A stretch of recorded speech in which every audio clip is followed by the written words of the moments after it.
प्राचीन समय में विद्यार्थी गुरुकुल में रहकर ही पढ़ा करते थे। बच्चे को शिक्षा ग्रहण करने के लिए गुरुकुल में भेजा जाता था। बच्चे गुरुकुल में गुरु के सानिध्य में आश्रम की देखभाल किया करते थे और अध्ययन भी किया करते थे। वृद्धराज को भी सभी की तरह गुरुकुल भेज दिया गया। वहां आश्रम में अपने साथियों के साथ घुलने मिलने लगा, लेकिन वह पढ़ने में बहुत ही कमजोर था। गुरुजी की कोई भी बात उसके बहुत कम समझ में आती थी।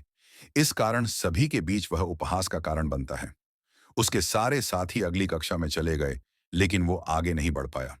गुरुजी जी ने भी आखिर हार मानकर उसे बोला, बेटा वृद्धराज, मैंने सारे प्रयास करके देख लिए हैं। अब यही उचित होगा कि तुम यहाँ अपना समय बर्बाद मत करो। अपने घर चले जाओ और घर वालों की काम में मदद करो। वृद्धराज ने भी सोचा कि शायद विद्या मेरी किस्मत में नहीं है, और भारी मन से गुरुकुल से घर के लिए निकल गया। दोपहर का समय था। रास्ते में उसे प्यास लगने लगी। इधर उधर देखने पर उसने पाया कि थोड़ी दूर पर ही कुछ महिलाएं कुएं से पानी भर रही थीं। वह कुएं के पास गया।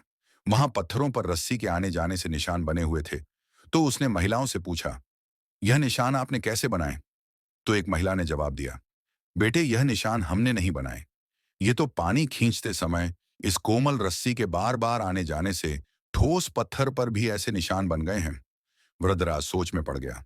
उसने विचार किया कि जब एक कोमल से रस्सी के बार बार आने जाने से एक ठोस पत्थर पर गहरे निशान बन सकते हैं, तो निरंतर अभ्यास से मैं विद्या ग्रहण क्यों नहीं कर सकता? वृद्धराज ढेर सारे उत्साह के साथ वापस गुरुकुल आया और अथक कड़ी मेहनत की। गुरुजी ने भी खुश होकर भरपूर सहयोग किया।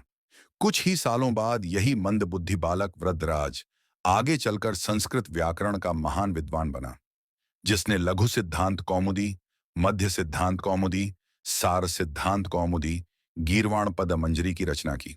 शिक्षा दोस्तों, अभ्यास की शक्ति का तो कहना ही क्या है। यह आपके हर सपने को पूरा करेगी। अभ्यास बहुत जरूरी है, चाहे वो खेल में हो या पढ़ाई में या किसी और चीज में।